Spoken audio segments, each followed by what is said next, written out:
For only the second time in its history, the Rikishi of the top Makuuchi division of Sumo travelled to London for a 5-day tournament at the Royal Albert Hall.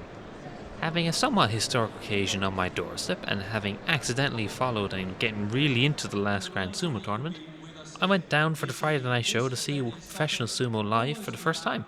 It was also my first time in the Royal Albert Hall, which seemed like the perfect setting for the tournament. Weirdly, it felt grand yet intimate at the same time, and what feels like an ancient venue complements the ancient sport.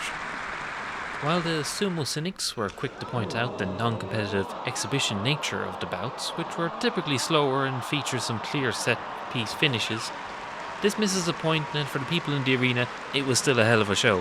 When you have only 20 bouts to show off the best of sumo, you may as well make it entertaining, and most bouts qualified for that, without getting too far schooled. Yet, even if the results may be somewhat artificial, the standard traditions and rituals of sumo were respected and embraced by the international crowd. During the week, I saw Japanese commentators online pleasantly surprised by the appropriate yosho shouts during the yokozuna ring entrances. Many old sports have many traditions, but the continued respect to ancient rituals makes sumo really stand out. And it's really a credit to the organisers how well they were able to transpose all the ancient ceremonies and trappings of sumo to London.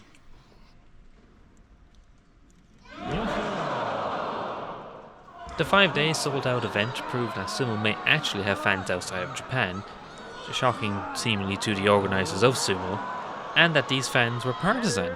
They weren't just neutral observers. The Yokozuna and the other top-ranked Rikishi were popular as expected, and, well, everyone just loves Ura because he does stupid stuff like this.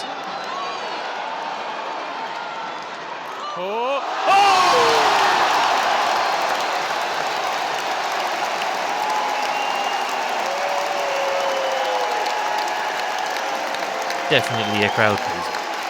The rising star Aonishiki, who is being hyped as potentially Europe's first Yokozuna, got to fight in the closest thing he's had to a home crowd in his career, taking an unusually straightforward win when I was there, but this was still well appreciated by the audience.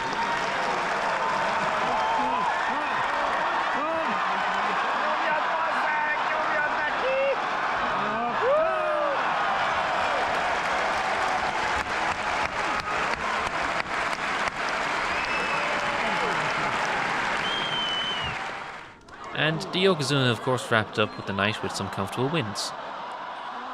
On the whole, it was definitely a unique and memorable occasion, and I really need to try and make it to a full day of a Honba show in Japan, because I would happily sit for 9 hours watching this.